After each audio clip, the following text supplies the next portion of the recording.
임 신부님이 돌아가시고 난 다음에 한국 신부님으로 교체가 됩니다.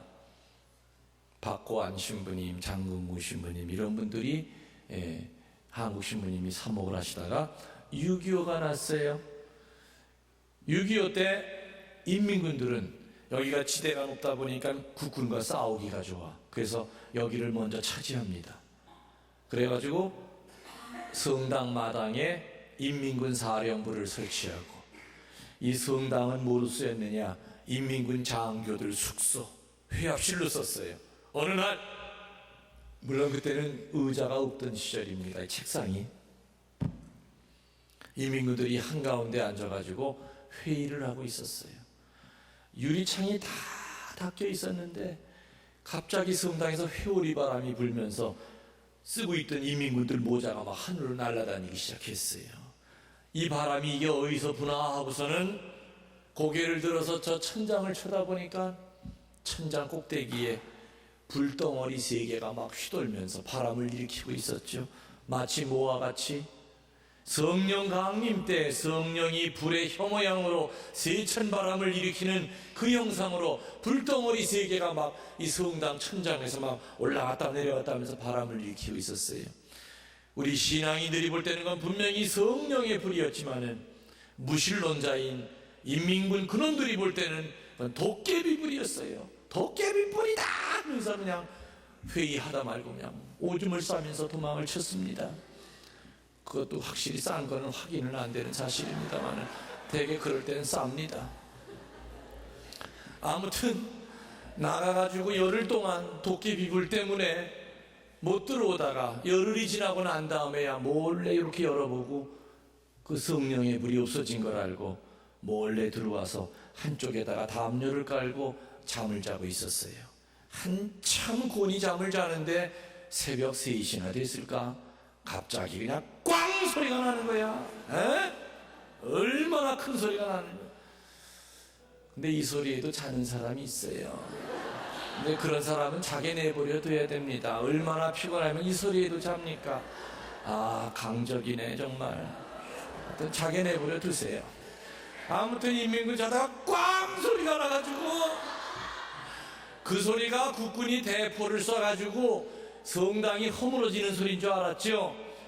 잠자다 말고 그냥 뭐 팬티바람으로 도망을 쳤을 거 아니에요. 이 성당 허물어지기 전에 도망치다 보니까 그게 국군의 대포 소리가 아니었어요. 여러분들 이 기둥 양쪽에서 4번째 기둥 양옆에 맨 밑에 보면은 돌로 된 성수대가 있어요. 찾으셨습니까? 왼쪽 오른쪽에 하나씩 다 있어요. 찾으셨어요? 저 성수대가 100년이 넘은, 하나가 100kg가 넘어가는 굉장히 무거운 돌 성수대입니다. 저 성수대 2개가 누가 민 사람도 없는데 동시에 자빠지면서 마루짱 깨지는 소리야. 그게 밖에는 인민군들이 보초를 쓰고 있기 때문에 누가 들어와서 밀 수가 없었죠. 아무튼 인민군들이 이 성당을 접수한 이후로 자꾸 이상한 일이 벌어지는 거예요. 도깨비불이 나타나고 그냥 저게 갑자기 자빠지고, 그 탓을 누구에게 돌리기 시작했느냐? 저 위에 계신 성모님한테 탓을 돌리기 시작했어요. 인민군들은 저분이 성모님 상인지 모르죠. 인민군들이 처음 성당에 들어왔을 때 아주 기분이 나쁜 거야. 저 위를 쳐다보니까 웬 여자가 꼭대기에 올라가가지고 남자들을 째려보고 있단 말이야. 자꾸 이상한 일이 벌어지는 게 분명히 저 여자가 무슨 조화를 부리나 보다. 저거만 부서뜨리면 성당 안이 조용해지겠지 해가지고 인민군 장교 하나가 총 2자루를 들고 성가대 속 위로 올라갔어요. 저 성모상은 키가 165고 속이 텅텅 비어있는 석고상입니다. 주먹으로 세게 쳐도 조그만 충격을 가해도 깨지는 성모님 상이에요. 그래서 인민군은 총 1자루를 들고서는 정조준을 합니다. 사람 사형시키듯이 명치를 향해서 정확하게 한 발을 땅 하고 쏩니다. 총알은 정확하게 명치에 박힙니다. 근데 폭삭 허물어질 줄 알았던 성모님이 구멍만 뚫어지고 깨지질 않아. 어쭈? 오른쪽 가슴, 옆구리, 그래서 오른쪽에 4발, 왼쪽에 3발, 도합 7발을 쏴댔는데도 구멍만 날 뿐이지 깨지질 않는 거예요. 그래서 인민군은 다시 총을 바꿔서 따발총으로 바꿉니다. 따르르륵 하면서 따발총을 쏘죠. 총알은 비 오듯이 수백 발이 성모님을 향해서 쏟아져 들어갑니다. 그러나 성모님 앞에 이르렀을 때 그 비 오듯 쏟아지는 총알은 양쪽으로 갈라지면서 뒤에 있는 벽에 새까맣게 박힙니다. 성모님 몸에는 한 발도 스치질 않았죠. 지금도 저 뒤에 있는 벽을 파보면 총알이 나옵니다. 이렇게 총을 쏴도 안 깨졌죠. 따발 총을 쏴도 총알이 피해가니까 인민군이 화가 날 때까지 나서 어떻게 했습니까?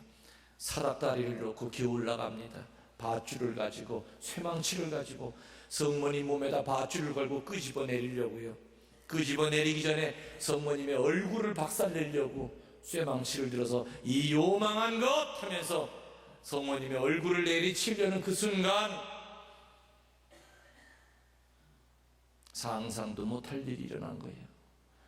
저 성모님 지금 이렇게 앞을 보고 계시죠? 인민군이 이쪽에서 쇠망치를 들고 있었어요. 쇠망치를 내리치는 그 순간에 이렇게 앞을 보고 계시던 성모님의 얼굴이 옆으로 돌아갔죠. 그 인민군을 노려봤어요.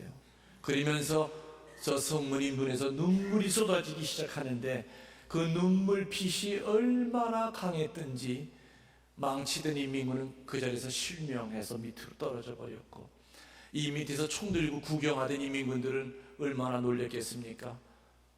석고상이 막 얼굴이 돌아가고 눈물을 쏟으니까 그냥 뭐 총을 버리고 그냥 3명 그 장교가 혼비백산에서 그냥 도망을 쳤어요. 도망을 쳐서 밑에 마을에 있는 밥 해주는 아줌마한테 갔는데 그 아주머니도 우리 교우였습니다.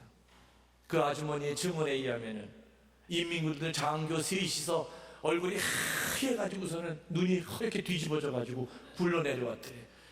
그래가지고 그냥 뭐 말도 못하면서 그냥 성당에 우는 귀신이 있다고, 우는 귀신이 있다고.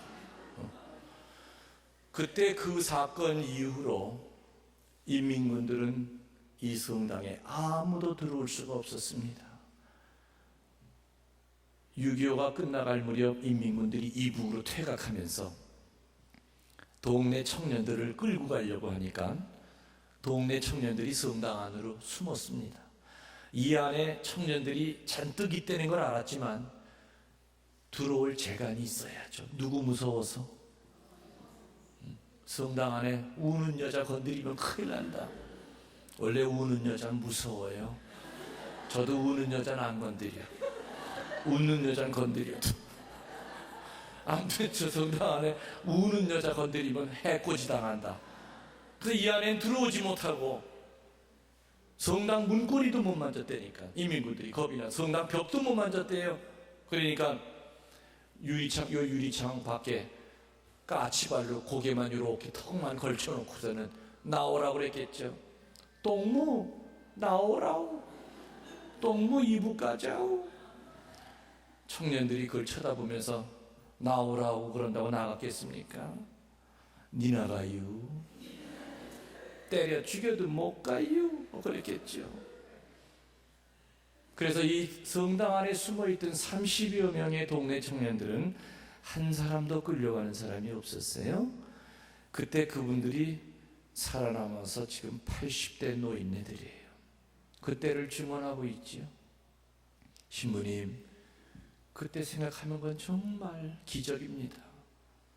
이 안에 들어와서 어디 숨을 데가 어디 있습니까? 이 안에 만일에 인민군들이 들어와서 총으로 갈게 되면은 이 성당은 다 피바다가 될 뻔했지만 인민군들은 성당 문고리도 못 잡고 성모님이 무서워서 고개만 이렇게 내밀고 나오라우 나오라우 3일 동안 나오라우 하다가 그냥 이북으로 도망을 쳤다는 거예요. 저 성모님 몸에 총알구멍이 몇 개라고 그랬죠? 그거를 성모칠고라고 합니다. 성모칠고. 근데 놀라운 것은 총알은 들어갈 때는 구멍이 적어도 뱅뱅뱅뱅 총알이 돌기 때문에 뒤에 구멍은 커요. 그럼 앞에 7발이 박혔으면은 이론적으로 보면은 성모님의 등판은 아무것도 없어야 돼요. 다 허물어져 가지고. 근데 놀랍게도 뒤로 나간 흔적은 하나도 없어요. 총알꾼이 맞으시면서 그냥 몸에 끌어안고, 지금도 저 몸 안에는 총알이 그대로 있을 거예요. 총알이. 6.25가 지나고 난 다음부터 인민군을 물리친 저 성모님이 외부에 알려지기 시작했죠. 그러면서 저 성모님은 원래는 루르드에서 오셨기 때문에 루르드 성모님 상이지만은 6.25가 지나고 난 다음부터는 루르드 성모님이라고 불리우질 않았고, 칠고의 어머니, 성모님의 그 칠고, 그리고 눈물을 흘리셨던 기적의 어머니 또는 매개의 어머니라고 외부로 불려지기 시작하면서 순례객들이 하나 둘 저 성모님을 만나러 오기 시작했어요. 그래서 저 성모님 앞에서 이렇게 앉아서 기도하고 미사 드리는 그 와중에 치유를 받기 시작했어요. 내적 상처, 그리고 마음의 상처, 그리고 육의 상처, 불치병 환자들이 치유를 받고, 의학적으로는 절대 아기를 가질 수 없는 자매가 20년 만에 아기가 들어서고, 짧아졌던 다리가 길어져서 목발을 놓고 걸어가기도 하고, 이런 많은 일들이 바로 이 자리에서 일어나기 시작한 거였죠. 저 성모님 앞에 와서 기도해도 참 은혜를 많이 받지만, 저 성모님의 사진이 그대로 담겨져 있는 이콘, 그리고 제가 얼마 전에 2년에 걸쳐서 정말 어렵게 저 성모님 상을 만들었어요. 2년이 걸려서 저 성모님 상, 칠고의 어머니 상을 만드는데 성물집에 가면 저 성모님 상이 있습니다.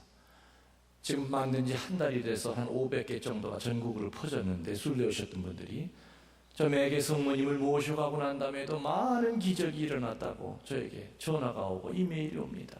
많은 분들이 치유를 받았다고. 그러니까 이콘 앞에서 기도해도 치유받고, 저 성모님 상 앞에서 기도해도 많은 신비한 일들이 일어나고 있는 거예요. 여러분들 저 성모님 보면은 옷 색깔이 금세 만들어다가 올려놓은 옷 색깔 같죠? 탈색이 안 돼 있죠? 깨끗하죠? 왜 그러냐? 저 성모님 몸에는 먼지가 앉질 않습니다. 올라가 보면 먼지가 늘 위에 떠다니지 절대 성모님 몸에 먼지가 앉질 않아요. 예수님이 당신 어머니 몸에 먼지 앉게 허락하시질 않아요. 그렇기 때문에 색깔이 탈색이 안 돼요. 공기와 접촉이 안 되기 때문에 그대로 지금 저 자리에 올라가 계신 지 77년 됐어요. 1930년부터 저 자리에 저렇게 모셔놨으니까 77년 동안 한 번도 움직인 적이 없고 한 번도 덧칠한 적이 없어요. 그렇지만 그대로 루르드에서 모셔올 때 그 색깔 그대로 지금 보존을 하고 있어요. 보존하고 있어요. 여러분들 집에도 루르드 성모님 모셔져 있는 집이 있죠. 루르드 성모님은 반드시 팔에 뭐가 걸려 있죠? 묵주가 있어요. 그것까지는 아는데 루르드 성모님 팔에 있는 묵주가 6단 묵주라고 하는 건 거의 몰라요. 왜 루르드 성모님 팔에는 6단 묵주를 걸어야 되나? 이유가 있습니다. 벨라데타 성녀가 성모님 마지막 발현할 때 물었습니다. 그건 구전으로 내려오는 건데, 성모님 5단까지는 성모님이 원하시는 대로 바치고 1단을 따로 만들어서 내 영원 구령을 위해서 바치면 안 되겠습니까? 했을 때 성모님이 그래라 그러셨어요. 그때부터 벨라데타 성녀는 수녀원에 들어가서 죽을 때까지 6단 묵주를 쓰셨습니다. 거기에 기원해서 루르드 성모님 팔에는 반드시 6단 묵주를 겁니다. 그런데 한국에는 성물을 만드는 성물업자들이 거기에 대한 상식이 없다 보니까 당연히 5단 묵주려니 하고 5단 묵주를 전부 다 걸어놓습니다. 루르드 성모님 팔에는 반드시 6단 묵주가 걸려 있어야 됩니다. 저 성모님 팔에도 6단입니다. 여러분 나중에 이콘을 사시든지 아니면은 성모님 상을 사셨을 때 세보십시오. 칸이 모자라서 10개를 더 달아놓은 것이 아니죠. 아직까지 우리 한국 천주교회에서 주교회의에서 아직 6단 묵주가 아직 허락이 안 내렸지만은 육단 묵주가 허락이 내리면은 이곳에서 육단 묵주를 만들어서 보급을 하게 될 겁니다. 보급을. 일단은 누구를 위해서요? 자기 자신의 영혼의 구원을 위해서. 루르드 성지에 가면은 지금도 육단 묵주를 가지고 기도하시는 분들이 많습니다. 프랑스 신자들은 육단 묵주를 굉장히 많이 가지고 있습니다. 아마 여러분들 아마 그 얘기 처음 들으신 분들 많이 계실 거예요. 저 성모님 팔에는 5단 묵주가 아니라 6단 묵주가 걸려 있다. 6단 묵주가. 그래서 이곳이 성모님의 성지가 될 수밖에 없는 두 번째 이유는 지금 몇 가지 말씀드렸지만은 111년 동안 성모님과 관련된 수많은 기적과 신비가 있는 곳입니다. 세 번째 이유는 따라하십시오. 111년 동안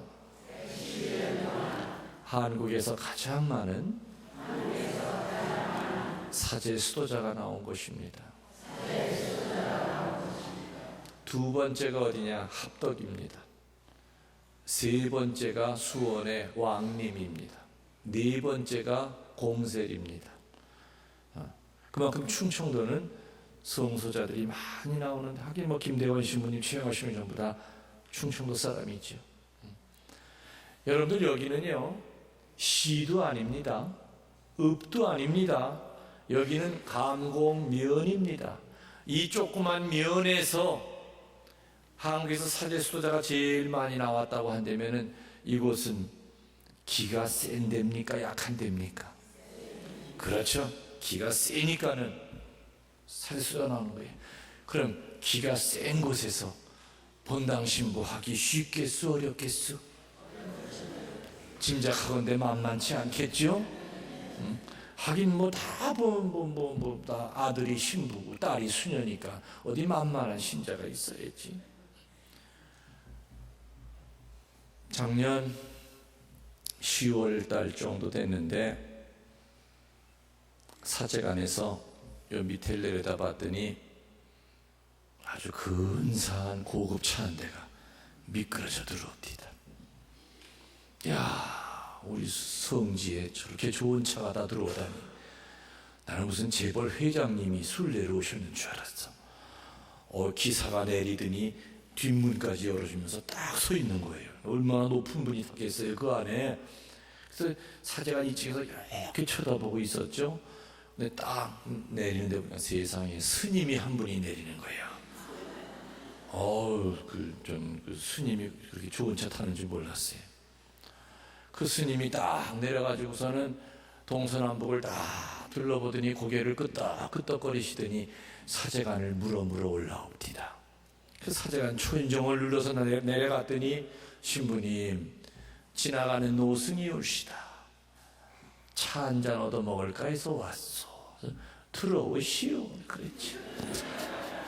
그러더니 그 스님이 차 몇 잔을 드시더니 신부님, 참 여기 와보니 너무너무 아깝소. 뭐가 아깝소? 그러니까 자기가 우연히 여주에서 이쪽으로 지나가다가 고개를 돌려서 이쪽을 쳐다보고 깜짝 놀랐대요. 기가 막힌 명당짜리인데 그 중턱에 성당이 있는 거야. 기사 보러 무조건 올라가자. 올라와서 정말 동서남북을 돌아보니 기가 막힌 털에 엄청나게 강한 기가 올라오고 있대요. 옛날에 이 자리에 절이 들어섰었으면 유명한 사찰이 될 터요. 이 동네에서 중이 나와도 수백 명이 나올 유명한 명당인데 아깝소. 그래서 나는 하나도 안 아깝소 그랬죠. 동양 중들은 안 나와도 서양 중들이 바글바글 나왔어. 사제가 뭐야? 서양 양중들이죠.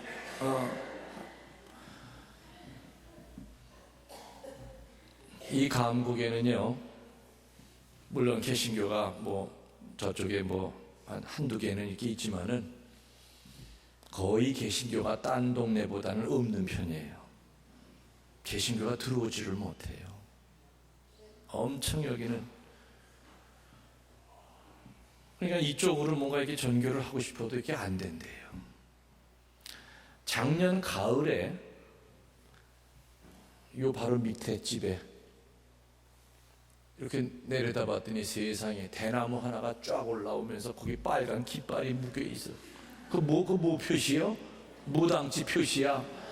내 그걸 보고 얼마나 놀랬겠어요. 아니 저 인간이 호랭이 코에다가 이쑤시개를 꽂고 여기가 어디라고 무당집이 성모님 성지 앞에 뱀을 밟고 계신 성모님인데 저 마귀 짓거리 하는 인간이 어디라고 저기가 그래서 저는 지나다니면서 구마기도를 했어요. 구마기도 하고 밤에 되면은 한 12시 되면은 그 위에 올라서 가지고 저기 있죠 주사기 큰 거 거기다 성수 집어넣어 가지고요 막 뿌렸어. 그 지붕 위로 막 뿌렸어.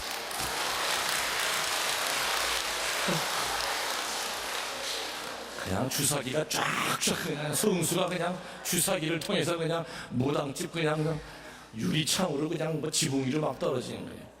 아 근데 올 봄에 우리 신자들이 신부님 무당이 짐 싸고 있어요. 짐 싸고 있어요. 그래? 아 이제 성수빨 좀 나는구만. 응? 근데 신자들 하는 얘기가 무당의 온몸에 부스럼 덩어리래요. 온몸이 부스럼 덩어리가 돼서 그냥 뭐 몇 달을 견디다가 그냥 할 수 없이 집 내놔도 이제 바로 나가질 않잖아요.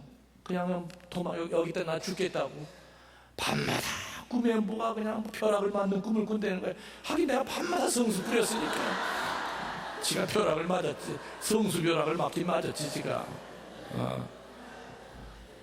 그러니까 여기는 특별한 장소예요. 아 성모님이 직접 111년 전에 직접 잡으신 텐데 어디 대나무에다 빨간 깃발을 꽂고 흔들어져 있겨. 어디다가 성모님 코에다가 뭘 쑤셔 놓으려고 그래요. 큰일 나고요. 여기는 센 데다. 박물관 2층에 가면은 여기 출신 신부님들 수녀님들 사진이 있죠. 거긴 반도 못 붙인 거예요. 사진을 못 구해서. 그렇게 많아요 여기는. 그러니까 사실 여기는 그거 하나만 가지고도 여긴 성지가 돼요. 한국에서 사제 수도자가 제일 많이 나왔다는 거 하나만 가지고도 하긴 성모님이 사제들을 얼마나 아끼십니까? 성모님이 계신 데니 사제 수도자가 많이 나올 수밖에 없지요.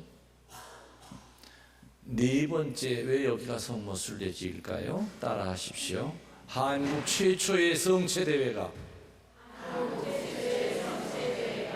1914년 이래로 열리고 있습니다. 1914년 이래로 올해가 89차. 풍수원성당은 여기보다 8년 늦게 시작했죠. 풍수원성당은 해마다 10월 처음에는 1914년부터 외정시대 때까지는 성취성열 대축일날 했었어요.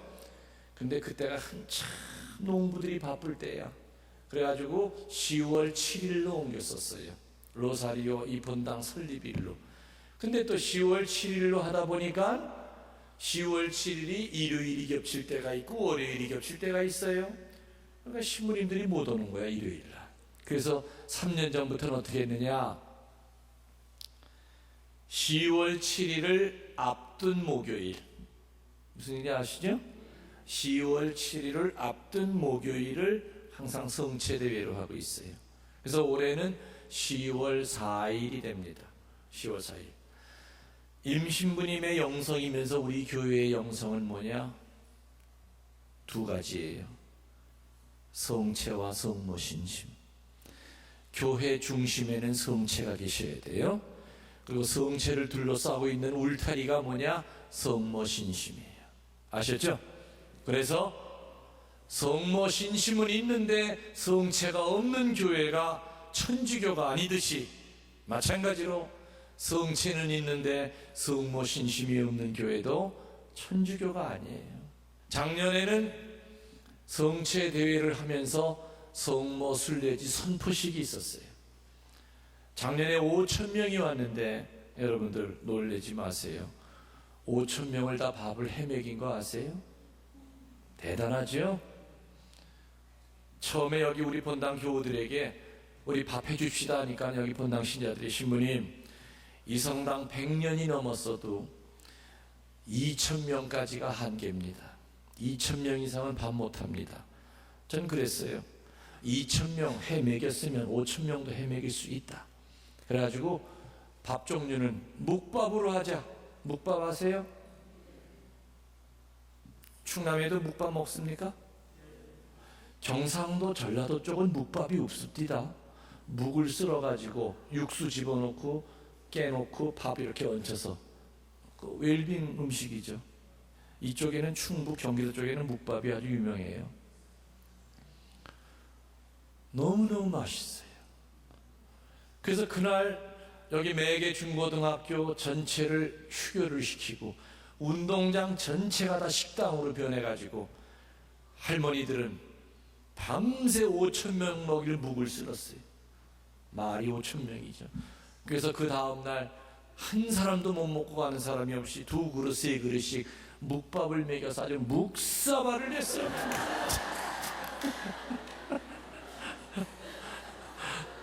박수 한번 치세요.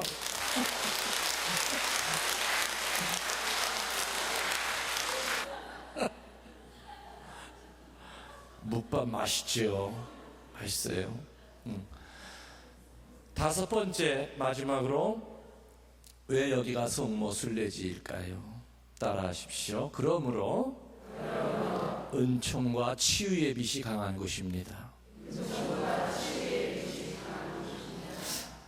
여러분들 저 앞에서 빛이 이렇게 쪼이면 내 뒤에 뭐가 생기죠? 그림자. 앞에 빛이 강하면 강할수록 그림자가 더 엷어질까요? 진해질까요? 훨씬 더 진해져요. 그 얘기는 뭐냐? 은총이 강하면 강할수록 고통도 깊다는 거예요. 많은 신자들이 기도를 할 때 축복을 달라, 은총을 달라 하는 기도를 하면서 항상 잃어버리는 게 뭐냐?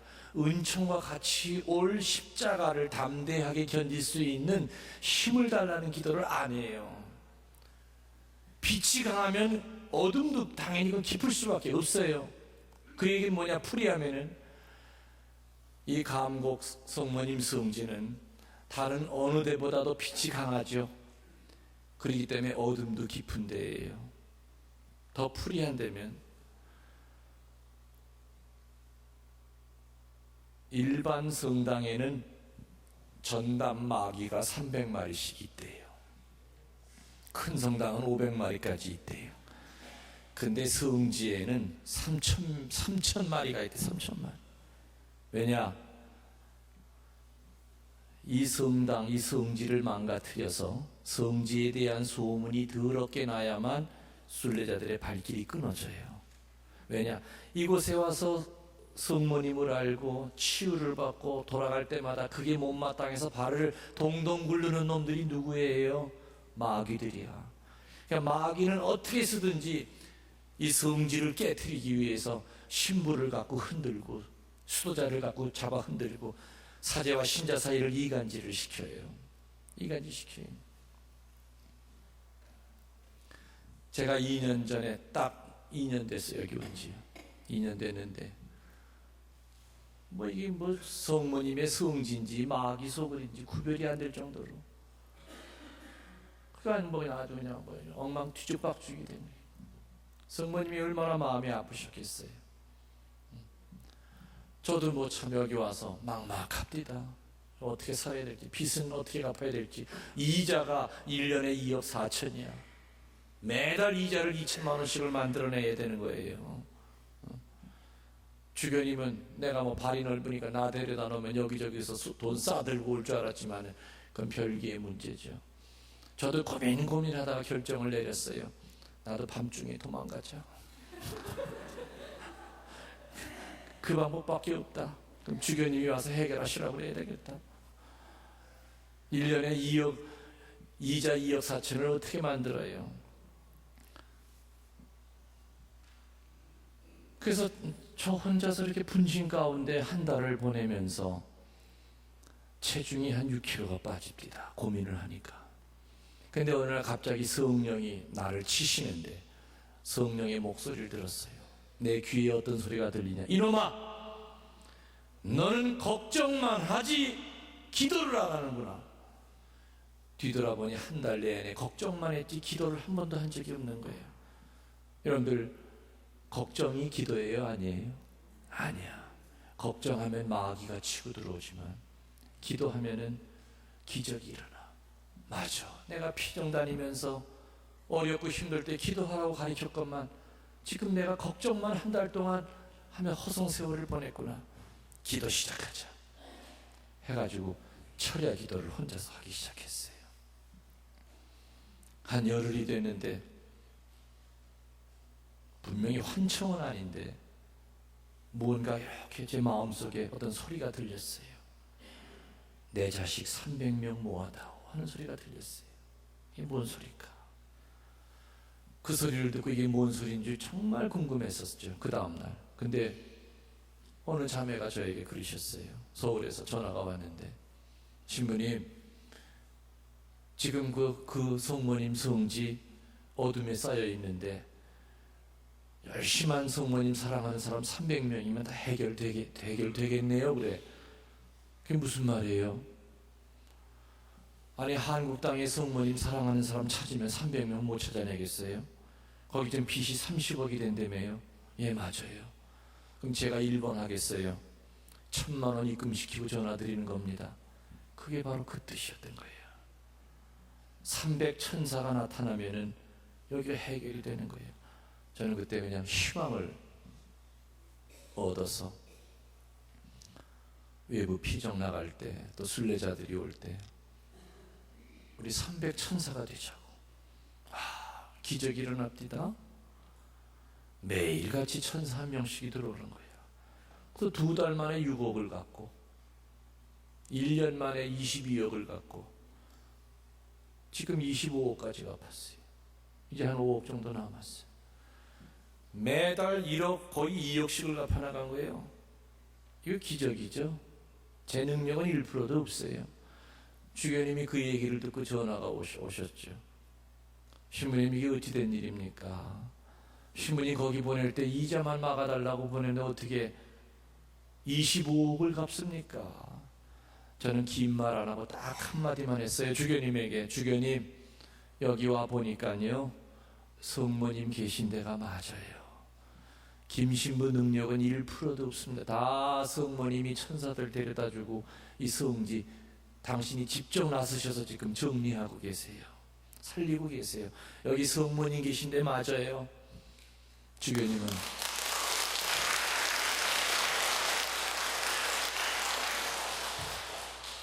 주교님은 그 소리 듣고 울먹울먹 하십니다. 맞아요. 성모님 계신 데가 맞아요. 이제는 이제 한 5억 남았는데 걱정 안 해요. 2년 동안에 25억 천사들이 왔었는데 다 어디엔가 성모님이 정해놓으신 그 다 천사들이 전 있다고 봐요. 이제는 신자들도 많이 이제 다 치유를 다 받고 하나가 됐고. 그래서 저는요, 빛이 강한 만큼 어둠도 깊은 데가 여기지만 어둠 쪽은 안 봐요. 빛을 보기에도 바쁜데 왜 어둠을 쳐다봅니까? 제가 교우들을 이렇게 쳐다보면은 열심하긴 한데 두 종류야. 어떤 사람은 어둡게 열심한 사람이 있고 어떤 사람은 밝게 열심한 사람이 있어요. 어둡게 열심한 사람은 자꾸 이 자기에게 쏟아지는 은총은 보지 않고 자꾸 과거의 상처만 끌어안고선 징징거리고 살아요. 그리고 죄지면 안 돼, 죄지면 안 돼. 그러니까 죄이 더 떨어지죠. 그런데 밝게 열심한 사람은 어둠 쪽을 보지 않고 나와 내 가족에게 쏟아지는 그 엄청난 축복의 빛만을 바라보면서 아침에도 감사, 잠잘 때도 감사, 늘 감사하면서 살다 보니까 낮이 길어지면 밤이 짧아지는 이치처럼 어둠은 저절로 없어지게 되더라. 똑같이 세례를 받아도 어느 쪽을 바라보고 사느냐에 따라서 나중에 하느님 앞에 세임을 할 때는 엄청난 차이가 있어요. 왜 징징거리고 사는 거 절대 하느님이 원치를 않습니다. 여러분들, 십자가 다 있지요? 십자가 없는 분 손 들어보세요. 십자가 한두 개씩은 다 어려운 십자가들이 다 있어요. 여러분, 저에게 한번 물어보세요. 신부님 십자가 있으세요? 물어보세요. 그걸 말이라고 하세요?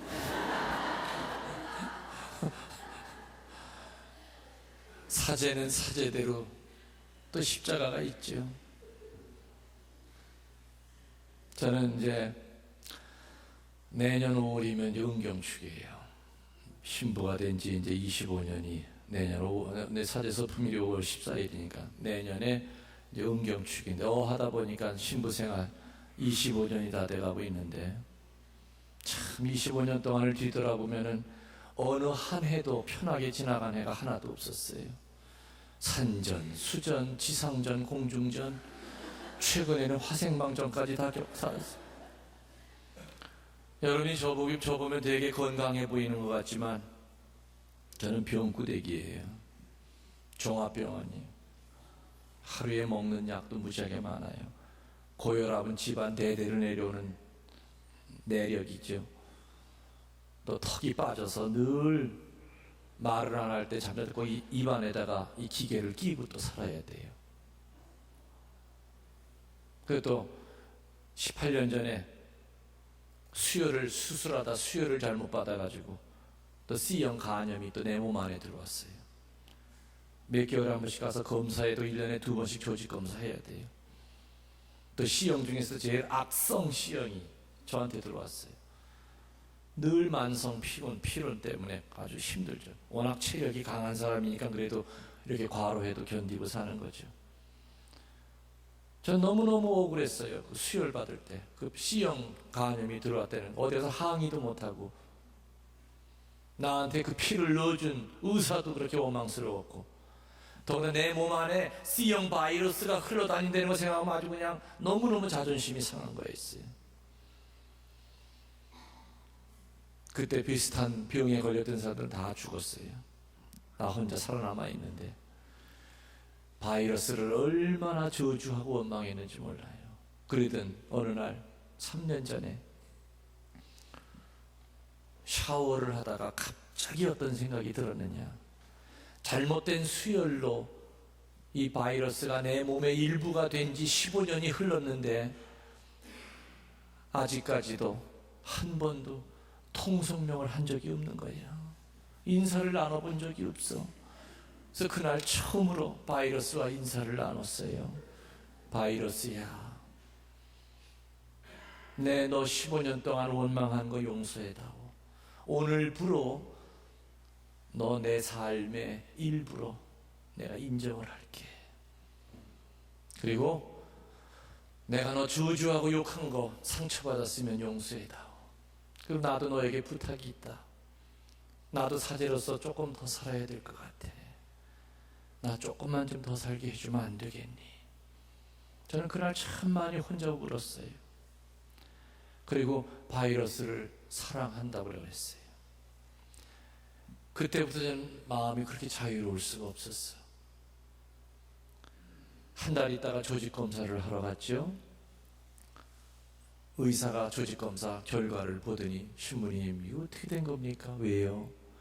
신부님 바이러스는 굉장히 아주 액티브한 바이러스이기 때문에 활동성이기 때문에 이렇게 가만히 있을 리가 없는데 이놈들이 지금 조직검사 결과를 보면은 단체가 약을 먹은 것 같이 그냥 꼼짝도 안 하고 그냥 가만히 이렇게 앉아있다는 거예요. 그 소리를 듣자마자 눈물이 핑 돕니다. 그리고 내 입에서 나온 말이 바이러스야 고맙다. 바이러스마저도 내가 이렇게 끌어안고 사랑을 하니까 얘도 나를 사랑하는구나.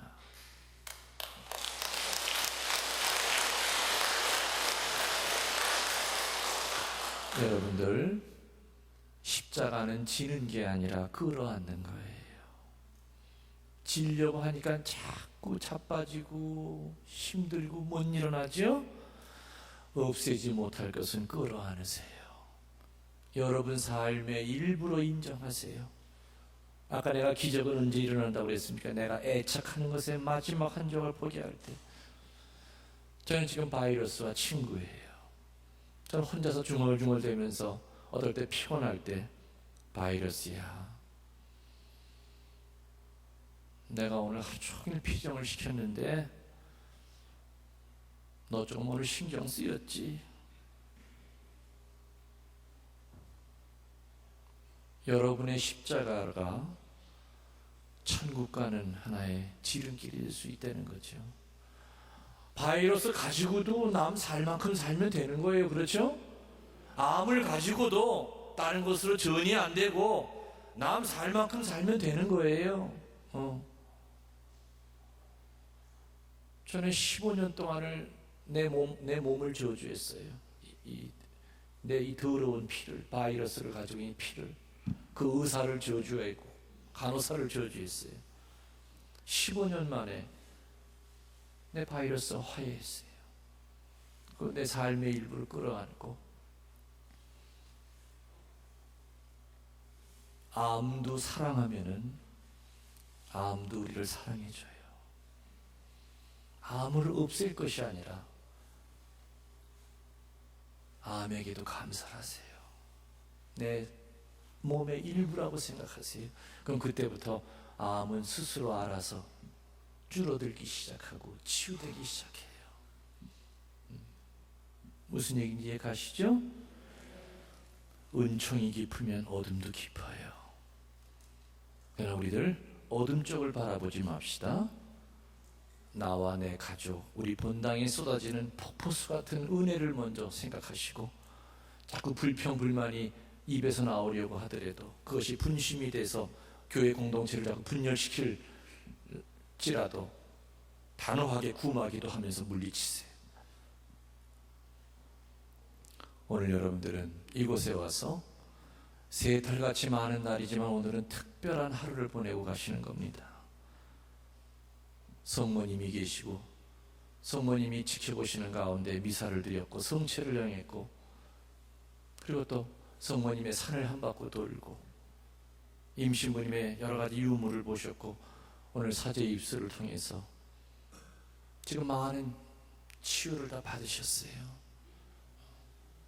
사제가 직접 여러분 머리에 안수를 안 해줬다 하더라도 오늘 여러분들은 미사 때부터 제가 계속 치유 기도를 보냈기 때문에 다 안수를 받으셨어요. 그리고 치유가 되셨어요. 치유가 되셨어요.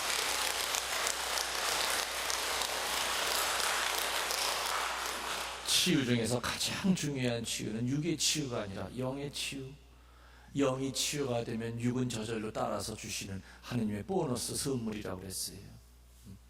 영과 육이 다 치유되었음을 믿도록 하세요. 이제 마지막으로 우리 저 매개 성모님이 여러분의 입에서 제일 듣고 싶은 말이 뭐냐? 엄마예요.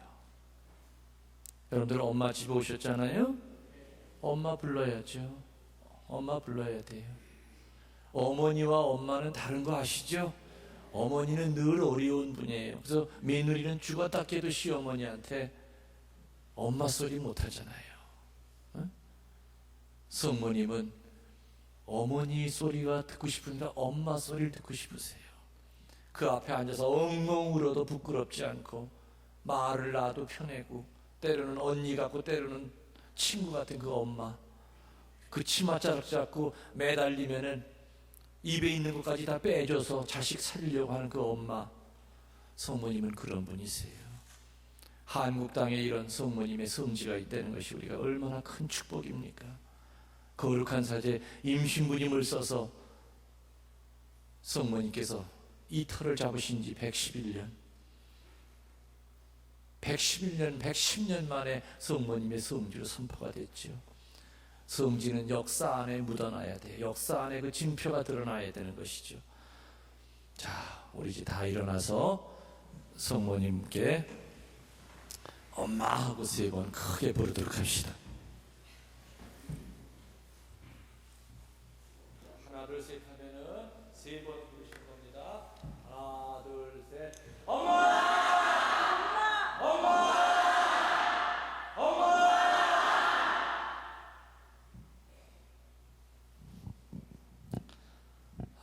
오늘 받은 은혜 감사드리면서 강복으로 끝내도록 하겠습니다. 주님께서 여러분과 함께 전능하신 천주 성부와 성자와 성령께서는 여기 있는 모든 교우들에게 강복하시고 매개 성모님의 전구로 세속과 육신과 마귀의 싸움에서 승리를 거두고 가는 목적지까지 수호천사가 함께 하시기를 우리 주 그리스도를 통하여 비나이다. 삼위일체이신 하느님, 또 성모님께 오늘 받은 은혜 감사드리면서 박수 칩시다.